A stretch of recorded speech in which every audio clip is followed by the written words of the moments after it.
should we snack with type 1 diabetes? That's the question. It's a question I ask myself. It's a question I've done some trial and error with.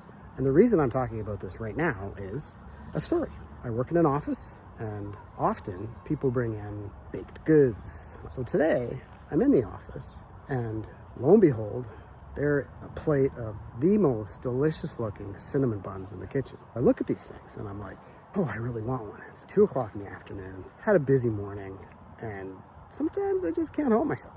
So I pick it up in my hand, put it in my mouth, take a bite, and then I'm like, oh crap, I have diabetes. I'm just kidding. I already knew that. I took a shot of insulin, then decided to have a bit of the cinnamon bun. So felt great eating it. It was like, this is awesome. However, my blood sugars, as you can see here, suffered. When I was eating this, I was thinking about the past teaching about snacking and diabetes. So in the past, we used to tell people, I'm talking 34 years ago, to snack with type 1 diabetes. And the reason for that is the types of insulin we took back then. So the types of insulin we used to take, usually a combination of Toronto insulin or Novolin regular and an NPH or a longer-acting insulin. They used to call it 30/70. Before that, it was just 1 shot a day of a long-acting NPH insulin. So obviously, you take this industrial dose of insulin, and then you'd have to chase the insulin with food. If you didn't snack, you'd have low blood sugars all day. Anybody that's had diabetes for 43 years like myself, and I'm sure there's some of you out there watching and listening to this, you know what I'm talking about. You had to chase food with your insulin dose, whether it's once a day or twice a day. Along came Nova Rapids and Ultra Lantes and better insulins, so you didn't have to snack as much. The reason I'm sharing this is because I still get asked sometimes,